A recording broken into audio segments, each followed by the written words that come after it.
بسم اللہ الرحمن الرحیم معزز سامعین، السلام علیکم ورحمۃ اللہ وبرکاتہ۔ معزز سامعین، اگر آپ چاہتے ہیں کہ آپ کی ہر خواہش پوری ہو، ہر حاجت پوری ہو، رکے ہوئے کام سنور جائیں، بگڑے ہوئے حالات سدھر جائیں، تو میرے بتائے ہوئے طریقہ کے مطابق یہ آیت الکرسی کا وظیفہ کر لیں، انشاءاللہ کبھی مایوس نہیں ہوں گے۔ سامعین، ویڈیو میں آگے بڑھنے سے پہلے آپ لوگوں سے گزارش ہے، اگر آپ چینل پہ نئے ہیں تو چینل کو سبسکرائب کر لیں اور بیل آئیکن کے بٹن کو دبا دیں تاکہ آنے والی ہر ویڈیو آپ تک بر وقت پہنچتی رہے۔ سامعین، کامل یقین کے ساتھ جب بھی کوئی انسان کسی بھی وظیفے کو پڑھتا ہے تو اللہ رب العزت اس کی تمام نیک خواہشات کو پورا فرما دیتے ہیں۔ ہم اللہ پہ یقین کے ساتھ جب بھی کوئی کام کرتے ہیں، نماز پڑھتے ہیں، روزہ رکھتے ہیں، حج کرتے ہیں، زکوٰۃ دیتے ہیں، تو اس میں کبھی بھی ہم یہ سوچ کر وظیفہ نہ کریں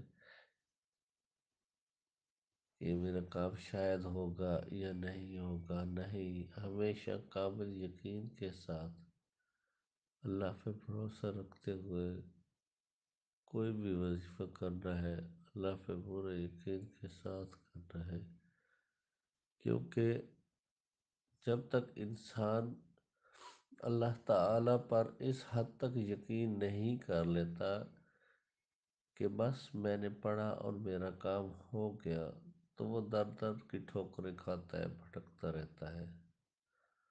صحابہ کرام کا وتیرہ بھی یہی تھا۔ ہم بھی نبی کریم صلی اللہ علیہ وآلہ وسلم کے بتائے ہوئے اصولوں اور طریقوں کے مطابق اگر اپنی زندگی کو ڈھالیں کامل یکسوئی کے ساتھ، تو یہ تمام مشکلات اور مصائب آپ کے حل ہو جائیں گے۔ تو معزز سامعین، بڑھتے ہیں آگے وظیفے کی طرف۔ آپ نے روزانہ عشاء کی نماز کے بعد، نماز پڑھنے کے بعد اسی جگہ پر مصلی پر بیٹھے بیٹھے اول و آخر تین تین دفعہ درود شریف پڑھنے کے بعد 21 دفعہ ہم نے اس وظیفے کو پڑھ لینا ہے۔ انشاءاللہ بفضل خدا اللہ کی رحمتیں آپ کی زندگی میں شامل حال ہو جائیں گی، آپ کے رکے ہوئے کام ہو جائیں گے، آپ کی تمام نیک خواہشات پوری ہوں گی۔ میری دعا ہے کہ اللہ رب العزت